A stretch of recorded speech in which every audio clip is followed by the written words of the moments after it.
Trinetra Churu update में आपका स्वागत है। रतनगढ़ क्षेत्र में आज 2 घंटे तक हुई मूसलाधार बारिश के बाद हर जगह पानी ही पानी हो गया। हालात इतने खराब हो गए कि ट्रैफिक पुलिस व आमजन को घंटाघर जाने वाले चारों रास्तों को बैरिकेड्स व अन्य संसाधन लगाकर रोकना पड़ा, क्योंकि उक्त स्थान पर सबसे अधिक पानी का भराव हो गया तथा बाजार दरिया बन गए। वहीं वार्ड संख्या 28 के कुछ घरों में भी पानी भर गया, जिससे आमजन को परेशानी का सामना करना पड़ा। बुधवार सुबह 10 बजे शुरू हुई तेज बारिश का दौर करीब 12 बजे तक चला तथा समाचार लिखे जाने तक रिमझिम बारिश का दौर जारी था। इस दौरान क्षेत्र में 80 mm बारिश दर्ज की गई। वहीं मंगलवार को क्षेत्र में 26 mm बारिश हुई थी, जिसके चलते नगरपालिका, पशु चिकित्सालय सहित कई सरकारी कार्यालयों में पानी आ गया था। पालिका के हालात तो इतने खराब थे कि पालिका अध्यक्ष व ईओ के चैम्बर में भी पानी भरा हुआ था तथा अधिकारी कार्यालय से नदारद थे। विधायक अविनेश महर्षि ने पालिका प्रशासन पर लापरवाही बरतने का आरोप लगाते हुए बताया कि बार बार स्थानीय व जिला प्रशासन से उनके द्वारा गंदे नालों व गैनाणी की सफाई करवाने की मांग की जा रही थी, लेकिन कांग्रेस के शासन में उनकी बात को अनसुना कर दिया गया तथा आज उसका खामियाजा आम जन को भुगतना पड़ रहा है। हमारे वार्ड संख्या 21 और 23 के अंदर बारिश आने के कारण काफ़ी सारे घरों में इधर जो है बरसात का पानी घुस गया और घर वालों को काफ़ी नुकसान हुआ है। हम राज्य सरकार से मांग करते हैं कि इसको मुआवजा दिया जाए। ये हमारे वार्ड में नहीं, 21 और 23 में नहीं, पूरे रतनगढ़ में प्रशासन की वजह से न तो देखभाल कर रहे हैं, न हमारे वार्ड की है, न रतनगढ़ की है। आज मार्केट के अंदर देखो, बस स्टैंड के अंदर देखो, बरसात का पानी सारी दुकानों में भर गया है। सारे व्यापारी परेशान हैं। न कोई प्रशासन ने आके कभी हमें यहाँ पे वार्ड में देखा है और इनसे काफ़ी परेशान है। वार्डवासी काफ़ी परेशान है। हमारे वार्ड संख्या 21 और 23 में प्रत्येक घरों में पानी बढ़ गया है। न तो किसी के रहने के लिए व्यवस्था है, न खाने की व्यवस्था है। ये हम वार्डवासी कर रहे हैं, एक परिवार की तरह कर रहे हैं। हम सरकार से मांग करते हैं इन सभी को मुआवजा दिया जाए। रतनगढ़ में कहीं भी किसी को भी नुकसान हुआ है, सभी के मुआवजे के लिए हम राज्य सरकार से मांग करते हैं कि इसको मुआवजा दिया जाए। चूरू सहित आसपास के गांवों में भी आज अच्छे दर्जे की बारिश दर्ज की गई। जिले में आज जगह जगह सुबह से ही बारिश ने अपना जोर दिखाना शुरू कर दिया, जो दोपहर तक चला। वहीं सुबह से ही हो रही बारिश से शहर की कई सड़कें व गलियां पानी का दरिया बन गई, जिसने आमजन को परेशान करने में कोई कसर नहीं छोड़ी। वहीं रतनगढ़ के गांव सीसर में आज दोपहर एक मकान पर आकाशीय बिजली गिरने से मकान में बने 4 कमरे ढह गए। गनीमत यह रही कि घटना में कोई हताहत नहीं हुआ। जानकारी के अनुसार गांव में बारिश का दौर चल रहा था। इसी दरमियान आकाशीय बिजली गिरने से रामकरण डूडी का मकान ढह गया। मकान ढहने से घरेलू सामान दब गया, जिससे पीड़ित को आर्थिक नुकसान उठाना पड़ा। घांगू व आसपास के क्षेत्र के गांव ढाडर, राणासर, बास, जेसिका, दांदू, लाखाऊ में भी आज अच्छी बारिश दर्ज की गई।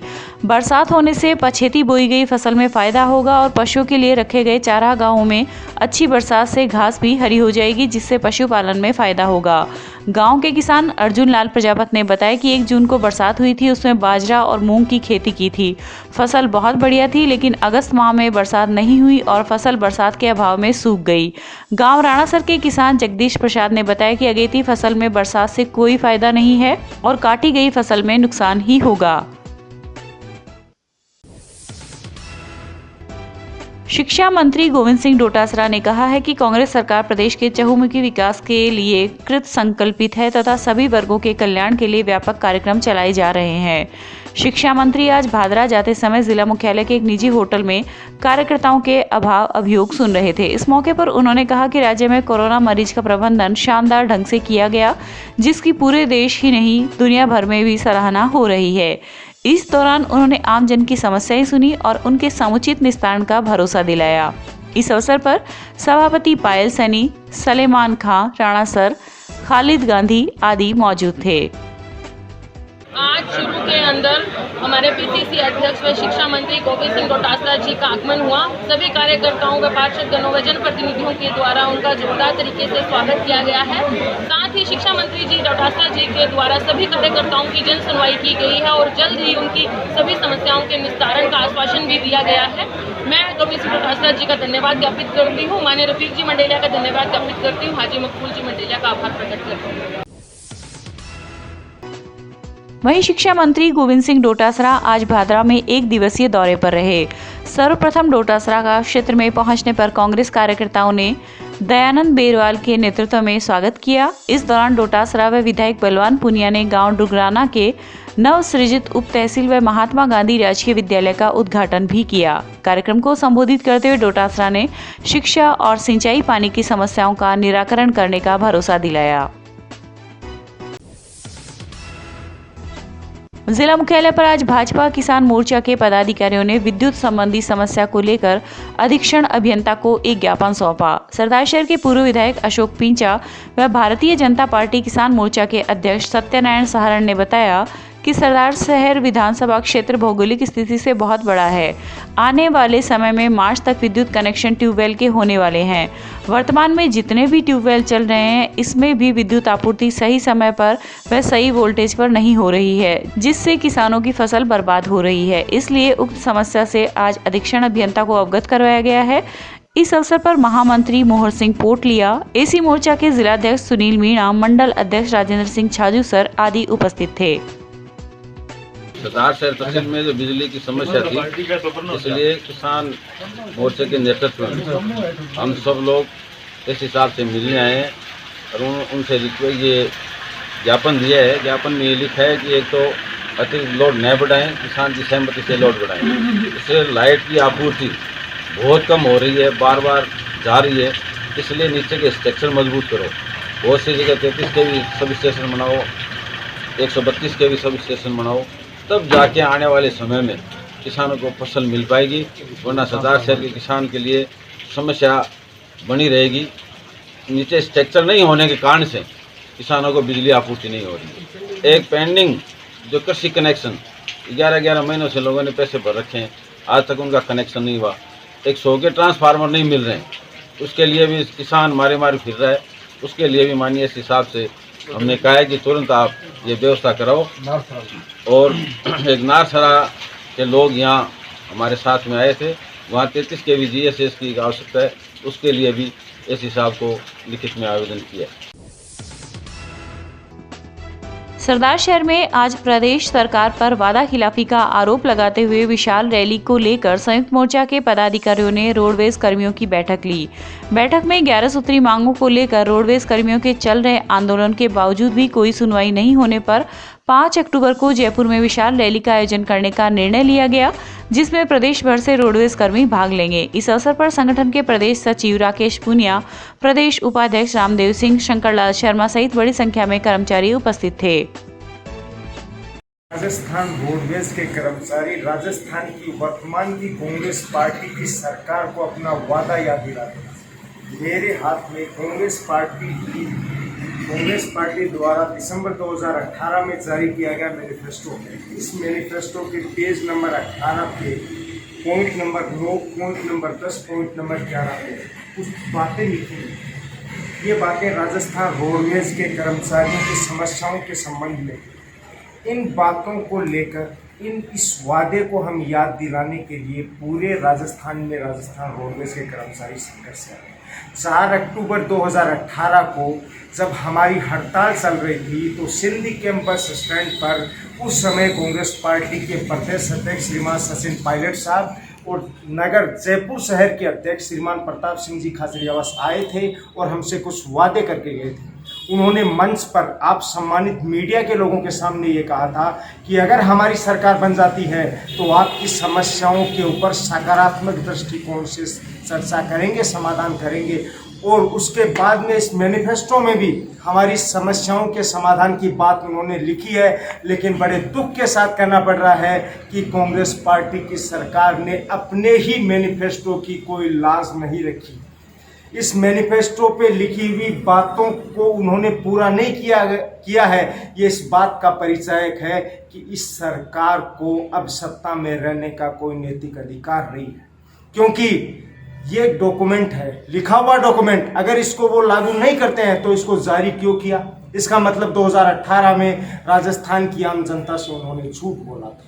हम इसी डॉक्यूमेंट के पेज नंबर 18 के पॉइंट नंबर 9, पॉइंट नंबर 10 और पॉइंट नंबर 11 को लागू करवाने के लिए संघर्ष कर। आज संयुक्त मोर्चे के आह्वान पर पूरे प्रदेश में रोडवेज कर्मचारी आंदोलन कर रहे हैं। उसका 7वां चरण ये है कि पूरे प्रदेश में सभी आगारों पे सम्मेलन होंगे, मीटिंगें होंगी और आने वाला जो समय है 5 अक्टूबर का, वहाँ जयपुर में बहुत बड़ी एक रैली होगी। उस रैली की तैयारी के संदर्भ में पूरे राजस्थान में दौरे हो रहे हैं। संयुक्त मोर्चे के 11 सूत्री मांग पत्र पर, जिसमें मुख्य मांग हमारी है 7वां वेतन आयोग लागू करें और रोडवेज विभाग को सरकारी विभाग में लें, सेवानिवृत्त कर्मचारियों को बकाया भुगतान करें, रोडवेज में गाड़ियां खरीद करें, नए स्टाफ की भर्ती करें। इन प्रमुख मांगों को लेकर संयुक्त मोर्चे, जिसमें 6 संगठन हैं, एटक है, सीटू है, इंटक है, ये आपकी बीजेएमएम है, एसोसिएशन है, कर्मचारी कल्याण समिति है।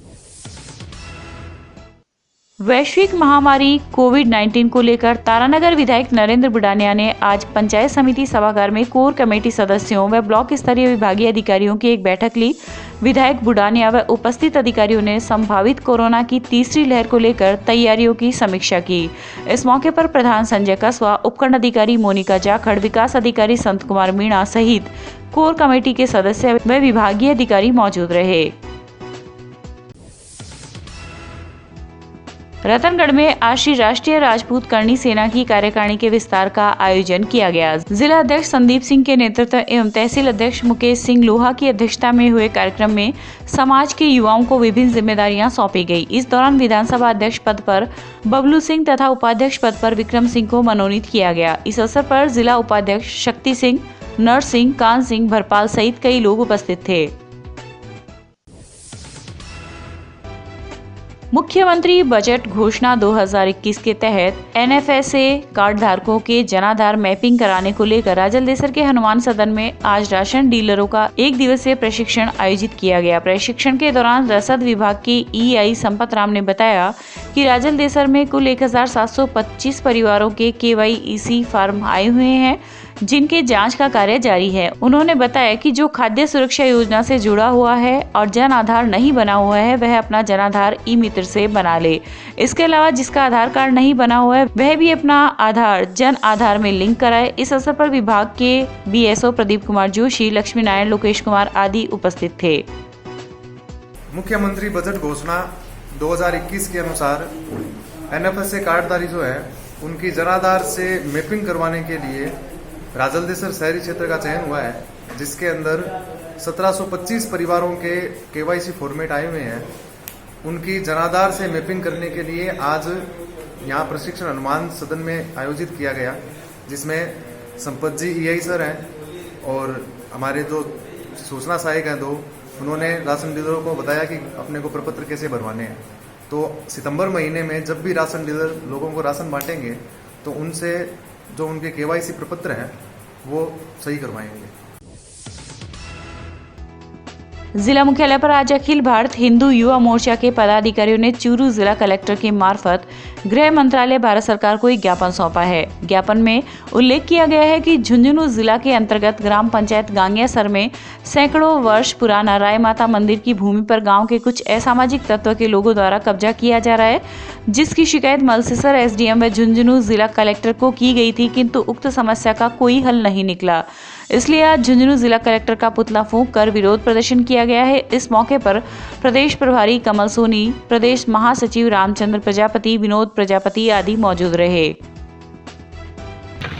गांगियासर ग्राम पंचायत जिला झुंझुनू में प्रसिद्ध राय माता जी का मंदिर है, जो वर्षों पुराना है।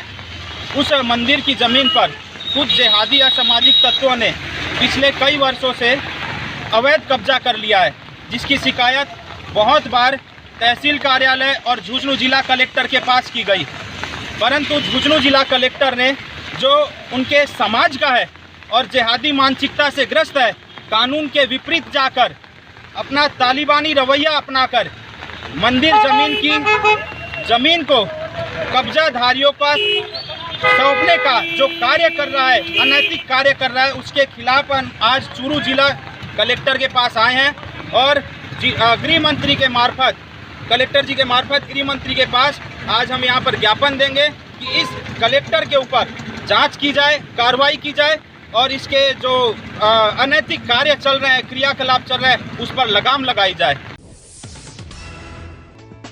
चूरू के निकटवर्ती कस्बे रतन नगर में आज संभाग के प्रथम IAS व रतन नगर के विकास पुरुष स्वर्गीय राधा कृष्ण चतुर्वेदी की 48वीं पुण्यतिथि पर उनके परिजनों और नगर वासियों द्वारा उन्हें भावभीनी श्रद्धांजलि दी गई। इस अवसर पर लोगों ने रतन नगर चौराहे पर स्थापित उनकी भव्य प्रतिमा पर माल्यार्पण किया।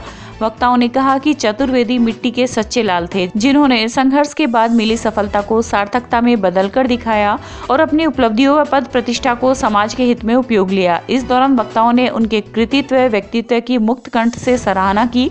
इस अवसर पर अखिलेश चतुर्वेदी, रतन नगर पालिका अध्यक्ष निकिता गुर्जर, साहित्यकार मुरारीलाल महर्षि सहित अनेक नगरवासी उपस्थित थे। फंक्शन में यहाँ पे गांव में रतन नगर आके कर रहा हूँ। मेरे दादाजी इस गांव से पहले IAS अधिकारी बने थे। इन्होंने इस गांव के उद्धार के लिए बहुत काम किए। इन्होंने हर व्यक्ति के संपर्क किया, हर व्यक्ति की जो संभव सहायता हो सकती थी करी। वे चेयरमैन रेवेन्यू बोर्ड के पद से रिटायर हुए थे। आज गांव के अंदर जो उन्होंने उद्धार किया, बिजली पानी सबकी व्यवस्था उन्होंने करी। जयपाल सर से इन्होंने यहाँ पर आकर सब काम किया और गांव के उत्थान के लिए बहुत अच्छा काम किया। मैं ये चाहता हूँ कि इसी तरीके से उनके नाम के आगे ये चीज़ लगे और हम उनके लिए क्या अच्छा कर सकते हैं वो अच्छा हम यहाँ पे करते रहें और गांव के लिए जो भी उत्थान हो सकता है उसमें तत्पर रहेंगे। तारानगर के गांव भलाऊ टीबा के राजकीय उच्च माध्यमिक विद्यालय को अन्यत्र ले जाने के विरोध में आज ग्रामीणों ने उपखंड अधिकारी के नाम एक ज्ञापन सौंपा। ग्रामीणों ने मांग की है कि क्रमोन्नत विद्यालय की कक्षाएं गांव के मध्य स्थित विद्यालय परिसर में ही संचालित की जाए। इस मौके पर महावीर ज्याणी, पूर्णाराम, पुरखाराम पूनिया सहित काफी ग्रामवासी मौजूद रहे। गांव भलाऊ टीबा से काफी लोग स्कूल में वो विवादित मामलों मान गए और वो जो 8, 10, 20 आदमी गांव के स्कूल को गांव के बीच से नाके ले जाना चाहता है और गांव के 300 सवा 300 आदमी स्थान पर सागी स्थान पर स्कूल रखना चाहते हैं। और हेडमास्टर जी ने वो जर्जर भी लिखाई है झूठी और कमरा भी 5-7 बढ़िया ही और गांव पूरा सवा 300 घरे स्कूल स्थान जो पुराने टाइम को स्कूल है वो भी रखना चाहें और ज़बरदस्ती राज के जोर से विवाद करके और 20-30 आदमी स्कूल ने गांव से बाहर दूर ले जाना चाहें और 8 बीघा ज़मीन जो गांव के साइड में कुओं ताल जो खेल मैदान में कटेड़ो है बीम भवन निर्माण भी लिखेड़ो है तो बीम में अगर गांव चाहे ADM साहब चाहे तो बीम भवन निर्माण करें तो गांव सारो खुश है। रतनगढ़ के शास्त्री नगर में जन्माष्टमी के बाद मंगलवार को महिला मंडल द्वारा नंद उत्सव मनाया गया। इस दौरान महिलाओं ने भजन कीर्तन की प्रस्तुति दी तथा बच्चे, युवतियों एवं महिलाओं ने भजनों पर नृत्य प्रस्तुत किया। कार्यक्रम में मोहल्ले की सैकड़ों महिलाएं अपने अपने घरों से लड्डू गोपाल लेकर पहुंची तथा पूजा अर्चना कर नंद उत्सव मनाया। कार्यक्रम आयोजक मंजू देवी व ज्योति देवी लढ़ा ने आगंतुकों का आभार प्रकट किया। सरदार शहर के वार्ड संख्या 12 में सती चौक के पास आज शाम एक भ्रूण मिलने से मोहल्ले में सनसनी फैल गई। नगर पालिका के सफाई कर्मचारी जब यहां सफाई करने लगे तो भ्रूण पड़ा मिला। कर्मचारी ने इसकी जानकारी पुलिस को दी। सूचना मिलते ही ASI मदन सिंह ने मौके पर पहुंचकर भ्रूण को कब्जे में लिया और राजकीय अस्पताल की मोर्चरी में रखवाया तथा पोस्टमार्टम कराकर नगर पालिका की मदद से दफनाया गया। पुलिस के अनुसार भ्रूण करीब 4 माह का था। आज समय करीबन 5:45 बजे के लगभग जरिए टेलीफोन सूचना मिली कि सती चौक सरदार शहर के अंदर एक भ्रूण नाली के अंदर है, जिस पर मन ASI मैं हमराई जाब्ता के मौके पर पहुंचे। भ्रूण को देखा गया, वह उसको हॉस्पिटल मोर्चरी रूम में रखवाया गया। आइंदा जो उचित कार्रवाई होगी वो अमल में लाई जाएगी।